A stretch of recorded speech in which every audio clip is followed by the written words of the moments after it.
कई दलित समाज के प्रधान भारतीय जनता पार्टी में शामिल हुए।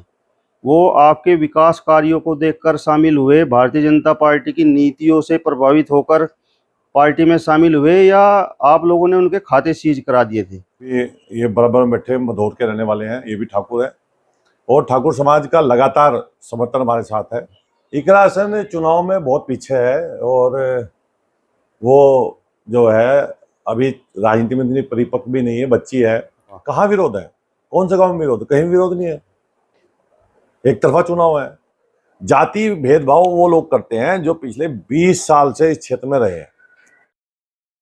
नमस्कार, स्वागत है आप सभी का हिंदुस्तान 24 पर और मैं आप सबके साथ विपिन चौधरी। आज बात करेंगे पश्चिमी उत्तर प्रदेश की सबसे हॉट लोकसभा सीट कैराना की। यहां से समाजवादी पार्टी कांग्रेस गठबंधन से इकरा हसन चुनाव मैदान में है। वहीं भारतीय जनता पार्टी ने एक बार फिर से प्रदीप चौधरी पर दांव लगाया है, जिनको लेकर पब्लिक में कुछ नाराजगी भी दिखाई दे रही है। बहुजन समाज पार्टी ने ठाकुर समाज से श्रीपाल राणा पर दांव लगाया है। ठाकुर समाज की भी यदि हम बात करें तो भाजपा का वोटर कहा जाता है, लेकिन जिस तरीके से ठाकुर समाज से प्रत्याशी चुनाव मैदान में उतर गया है, तो क्या वो भी भाजपा के वोटों में सेंधमारी करेगा, यानी कि ठाकुर समाज का वोट अपनी तरफ खींचने का काम करेगा? आज पूरे चुनाव पर बातचीत करने के लिए नकुड़ विधानसभा से भाजपा विधायक मुकेश चौधरी जी हमारे साथ में मौजूद हैं। विधायक जी, बहुत बहुत स्वागत है आपका हिंदुस्तान 24 पर। जी, आपका बहुत बहुत। सबसे पहले तो मैं यही जानना चाहूंगा, खासकर आपकी विधानसभा को लेकर बात करूंगा। आप बड़े कम अंतर से चुनाव जीते थे, 2022 का विधानसभा चुनाव, तो प्रदीप चौधरी को लेकर आपका क्या कमिटमेंट रहेगा? देखो, नकुड़ विधानसभा से प्रदीप चौधरी जो हमारे भारतीय जनता पार्टी के प्रत्याशी है, उनको 1.5 लाख वोट मिलेगा। और जब मैं चुनाव लड़ा था तो मुझे समय मात्र 20 दिन का मिला था। अब मैं 2 साल से अपनी विधानसभा में लगातार लोगों की सेवा कर रहा हूँ और जिस तरह से नकुड़ विधानसभा के अंदर माहौल है एक तरफा, अभी आपके सामने ही आप बाहर थे तो खेड़ा मवाद के दलित समाज के लोगों ने ज्वाइन किया पार्टी को, और वो खेड़ा मवाद के लोग मुझे बता दें गांव में दूसरे दल का बस्ता नहीं लगेगा। तो इस तरह से माहौल गांव-गांव बनता जा रहा है और एक तरफा ये चुनाव नकुड़ विधानसभा के अंदर होगा और कैराना लोकसभा हम 2.5-3 लाख वोटों से जीतने का काम करेंगे। नकुड़ विधानसभा की मैं बात करूंगा, नकुड़ विधानसभा से कितने वोटों से प्रदीप चौधरी चुनाव जीत कर जाएंगे? 1.5 लाख वोट मिलेगा, इससे कम नहीं मिलेगा। लेकिन आपकी विधानसभा से ही जो भाजपा का जमीनी वोटर है ठाकुर समाज, वो प्रदीप चौधरी का विरोध कर रहा है। नहीं, कहीं विरोध नहीं है, कोई विरोध नहीं है, पार्टी का कहीं कोई विरोध नहीं है। और ठाकुर समाज भी अभी ये बराबर में बैठे मधोर के रहने वाले हैं, ये भी ठाकुर है और ठाकुर समाज का लगातार समर्थन हमारे साथ है। और भारतीय जनता पार्टी कभी किसी जाति की बात नहीं करती। भारतीय जनता पार्टी सबका साथ, सबका विकास, सबका विश्वास। 36 जात की हम लोग बात करते हैं और हम तो ऐसे स्कूल में मैंने राजनीति सीखी है, मास्टर पुरपाल जी के यहाँ मेरे गुरुजी थे, आज वो दुनिया में नहीं है। उन्हीं के स्कूल में हम लोगों ने ABCD राजनीति की पढ़ी और उन्होंने आज से 28 वर्ष पूर्व वो ये कहते थे कि जाति की बात करने वाला आदमी कभी लंबी राजनीति नहीं कर सकता। एक जाति से ग्राम प्रधान नहीं जीत सकता, एक जाति से ब्लॉक प्रमुख नहीं बन सकता, एक जाति से विधायक नहीं बन सकता, एक जाति से जिला पंचायत अध्यक्ष नहीं बन सकता, एक जाति से नगर पालिका का चेयरमैन नहीं बन सकता। तो जातियों का काम है ब्याह शादी मरना जीना। ये मोदी का चुनाव है। पिछले 10 साल में मोदी जी ने देश के अंदर हर उस गरीब के लिए नीति बनाई जिसका कोई आज तक सिफारिश नहीं था। 70 सालों में जिन गरीबों को कांग्रेस ने ठगा, उन गरीबों के हक के लिए, उन गरीबों की मदद के लिए, उन गरीबों के उत्थान के लिए मोदी जी ने देश के अंदर नीति बनाई। मोदी जी की नीति और नीयत साफ है और जिस नेता की नीति और नीयत साफ होती है उसको एक तरफा समर्थन मिलने का काम होता है। आज पूरा देश, पूरा प्रदेश, पूरा हमारी लोकसभा कैराना, लोकसभा सहारनपुर एक तरफा मोदी में है। ठाकुर समाज का प्रत्याशी भी चुनाव मैदान में है, श्रीपाल राणा। तो आपको ऐसा क्यों लगता है कि नहीं, ठाकुर समाज श्रीपाल राणा को वोट न देकर भाजपा प्रत्याशी प्रदीप चौधरी को ही वोट देगा? आपको ऐसा लगता है कि प्रदीप चौधरी गुर्जर है, खाली गुर्जर कोट से जीत जाएगा? नहीं जीत सकता। 36 जात का समर्थन जिसके साथ होगा वो जीतता है। मैंने कहा ना, मोदी जी की नीतियों से प्रभावित होकर 36 जात आज मोदी जी के साथ है। जिन लोगों ने 2022 के विधानसभा चुनाव में बड़े उत्साह के साथ आपको वोट दिया, आपके कार्यक्रम कराए, खासकर गुर्जर समाज की मैं बात करूंगा, वही लोग आज इकरा हसन के कार्यक्रम करा रहे हैं। कोई गांव ऐसा नहीं जहाँ इकरा हसन का कार्यक्रम हो रहा हो, कोई एक भी गांव ऐसा नहीं है। एक तरफा 36 जात हमारे साथ है, हमारी पार्टी के साथ है, हमारे प्रत्याशी के साथ। इकरा हसन को आप कहां पर देख रहे हैं?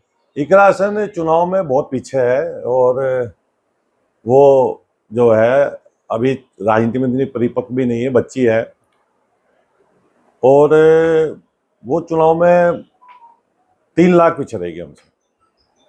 आप कह रहे हैं कि इकरा हसन बच्ची है। 2022 का विधानसभा चुनाव जब हुआ तो अमित शाह कैंपेन करने के लिए आए वहां पर मृगांका सिंह के लिए, और इस बच्ची ने ही अमित शाह को चुनाव मैदान में मात दी। मृगांका सिंह चुनाव हार गई और नाहिद हसन चुनाव जीत गए, क्योंकि कमान इकरा हसन संभाल रही थी।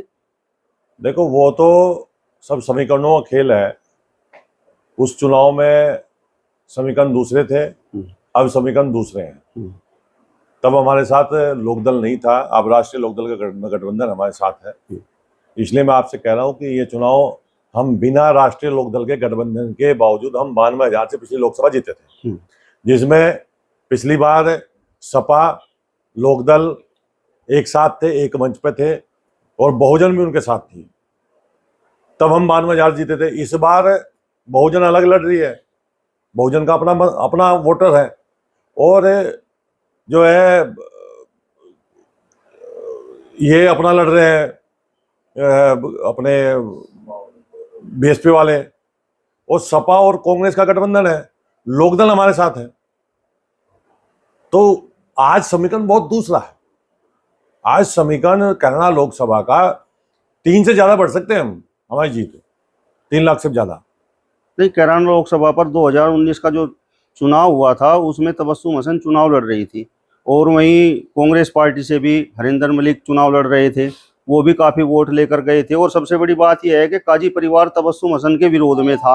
आज तो काजी परिवार भी तबस्सुम हसन के साथ खड़ा है, इकरा हसन के साथ खड़ा है। मैं क्या कह रहा हूं आपको, वो किसी को जोड़ ले किसी को घटा ले, राष्ट्रीय लोकदल के गठबंधन में हम लोग 3 से 5 लाख कैराम है, हम जीतेंगे कैराना लोकसभा।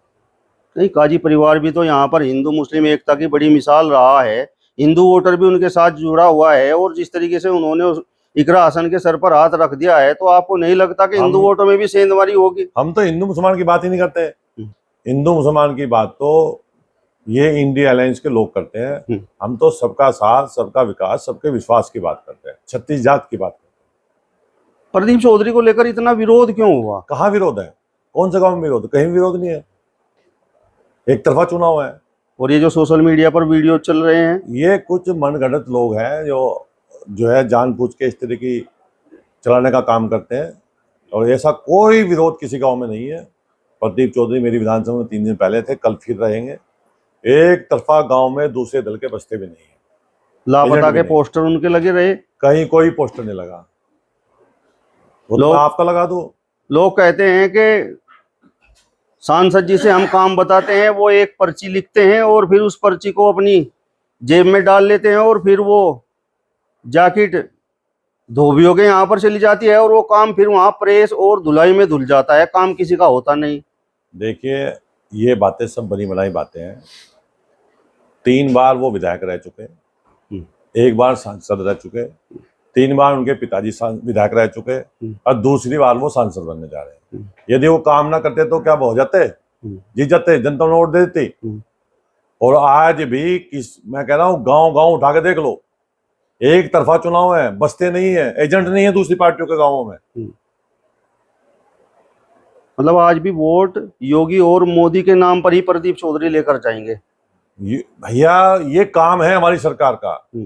ये कानून का राज स्थापित किया हमारी सरकार ने, गरीबों को उत्थान के लिए काम किया हमारी सरकार ने, ऐसी योजना चलाई हमारी सरकार ने जिनके बारे में कोई सोच भी नहीं सकता था। पहली सरकारों में घोटाले होते थे, हमारी सरकार में गरीब के लिए, देश की पाई से गरीब की भलाई के लिए नीति बनाई गई। आपने भी थोड़ी देर पहले कहा था कि एक जाति के वोटों से कोई चुनाव नहीं जीत सकता, लेकिन अभी एक लेटर मुख्यमंत्री के दरबार में पहुंचा आपकी विधानसभा से ही, और आप पर जातिवाद का आरोप लगा कि आप बस अपनी जाति को देखकर डेवलपमेंट कर रहे हैं। देखो, अभी मैं गया था 29 तारीख को, 28 तारीख को सांसद जी के मेरे कार्यक्रम थे और सारे कार्यक्रम जाटों में थे। अब मैं जब गया कानसेपुर तो वहाँ भी पत्थर लगा था मेरा, जाटो गांव में। फिर मैं गया सुकड़ताल तो वहाँ भी पत्थर था। फिर मैं गया नठौड़ी तो वहाँ भी पत्थर था। फिर मैं गया रोशनपुर तो वहाँ भी पत्थर था। फिर मैं गया सहसपुर तो वहाँ भी पत्थर था। फिर मैं गया बादी तो वहाँ भी पत्थर था। फिर मैं गया डाले वाला तो वहाँ भी पत्थर था। फिर मैं गया धुंधा मजा तो वहाँ भी पत्थर था। तो वो पता नहीं कौन सा आईना है, जिस आदमी ने वो चिट्ठी लिखी है वो 20 वर्ष पूर्व का कोई कार्यकर्ता रहा है पार्टी का। 20 वर्ष पूर्व उस पर पद था वो। और वो जो हमारे पूर्व में यहाँ से धर्म सिंह जी माननीय बड़े नेता है भाई, 4 बार के विधायक रहे, उनसे कहीं ना कहीं उनका लगाव रहा होगा। मुकेश चौधरी को कोई आज की डेट में आरोप नहीं लगा सकता कि ये जातिवादी आदमी है या धर्मवादी आदमी। मेरा एक सूत्रीय कार्यक्रम है कि मेरा विजन ही विकास है। और मैं जब ब्लॉक प्रमुख था तब मैंने बलियाखेड़ी ब्लॉक में अथाह विकास किया, और मेरे ब्लॉक को और मुझे मेरे विकास की वजह से पूरा प्रदेश जानता है। आज मैं विधानसभा में हूं, प्रभु श्री राम की कृपा से, माँ भगवती की कृपा से, अपने क्षेत्र की देवतुल्य जनता की आशीर्वाद से मैं विधानसभा पहुंचा हूं। तो मैंने अपनी विधानसभा में जीतने के बाद पूरा 18 घंटे काम किया और पूरा प्रयास किया है कि 36 जात का विकास कैसे हो सकता है, और उसी को रोड मैप को लेके मैं चला हूं। और आज मैंने बिल्कुल जितना काम मैंने सैनियों में किया, जाटों में किया, कश्यपों में किया, नाई में किया, बढ़ाई में किया, एससी में किया, तमाम 36 जातियों में, गुर्जरों में किया, ठाकुरों में किया, जाटों में किया, तो मैंने कोई ब्राह्मणों में किया, मैंने कोई, मेरे अंदर कोई जाति भेदभाव करके मैं एमएलए ना बन सकता हूं, ना बनाऊं। जाति भेदभाव वो लोग करते हैं जो पिछले 20 साल से इस क्षेत्र में रहे हैं। उनके अंदर ये भावना रही होगी तो उन्होंने एक आदमी अपना खड़ा करके इस तरह का लेटर चुनाव से पहले डलवा दिया। अब मैं तो कह रहा हूं कि उस लेटर की जांच होनी चाहिए, और जो इस स्टेट के अंदर, प्रदेश के अंदर बड़ी एजेंसी, उससे इसकी जांच हो, दूध का दूध और पानी का पानी निकलना चाहिए। पता चलना चाहिए भाई इन्होंने क्या किया, इन्होंने क्या किया। अभी कुछ दिन पहले आपकी विधानसभा से कई दलित समाज के प्रधान भारतीय जनता पार्टी में शामिल हुए। वो आपके विकास कार्यों को देखकर शामिल हुए, भारतीय जनता पार्टी की नीतियों से प्रभावित होकर पार्टी में शामिल हुए, या आप लोगों ने उनके खाते सीज करा दिए थे? देखो, हम किसी के खाते सीज नहीं कराते हैं। पिछले 2 साल में एक प्रधान ये नहीं कह सकता कि मुझे तंग किया गया सरकार की तरफ से, चाहे वो हमारे साथ है या नहीं है। लोकतांत्रिक व्यवस्था है, किसी भी दल का कोई भी आदमी प्रधान भी जीत सकता है, बीडीसी भी जीत सकता है, प्रमुख भी जीत सकता है। हमारे तो ब्लॉक प्रमुख दूसरे दल के हैं, सरसावा के, मैं तो उनको तंग नहीं किया एक दिन भी। तो वो लोग, चाहे वो एससी समाज के 32 प्रधान हो, चाहे वो अल्पसंख्यक समाज के 39 प्रधान हो, दोनों समुदाय ने ज्वाइन किया। वो हमारे काम से, पार्टी की नीति से, विकास से, और जो मोदी जी की जो नीति है, हर घर जल योजना, हर घर अन्न योजना, हर घर आयुष्मान योजना, हर घर उज्ज्वला योजना, आवास योजना, पेंशन योजना, शादी योजना, ये जो गरीबों के लिए, देखो गरीब कौन है, एससी है, उनके लिए जो नीति पार्टी ने बनाई है उससे प्रभावित होकर, चाहे वो 39 प्रधान मुस्लिम समाज के लोगों ने ज्वाइन किए हो, चाहे 32 प्रधान एससी समाज के लोगों ने ज्वाइन किए, अभी भी एससी के लोगों ने ज्वाइन किया है। जो बसपा का जो है, ये अपना मोनू जो है, मोनू नाम है ना इसका, मोनू जो है, जो बसपा का महासचिव रहा है विधानसभा का, अभी भी ज्वाइन करके गया। आपसे पहले पता नहीं आपने उसका फोटो लिया नहीं लिया। तो ये जो लोगों का सिलसिला पार्टी में समर्थन देने का है, ये सारा सिलसिला इसी वजह से है कि मेरा जो नेतृत्व है, मेरे जो पार्टी के प्रधानमंत्री है आदरणीय मोदी जी, उनसे प्रभावित होकर, उनकी नीतियों से प्रभावित होकर लोग आज देश में मोदी में हो रहे हैं और देश को विकसित बनाना चाहते हैं। हर आदमी चाहता है कि हमारा देश विकसित हो।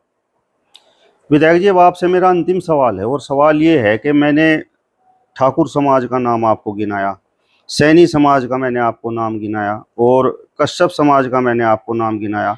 इनमें कुछ लोग प्रदीप चौधरी का विरोध कर रहे हैं, तो ये भारतीय जनता पार्टी से जुड़े हुए लोग हैं या फिर भारतीय जनता पार्टी के विरोधी हैं?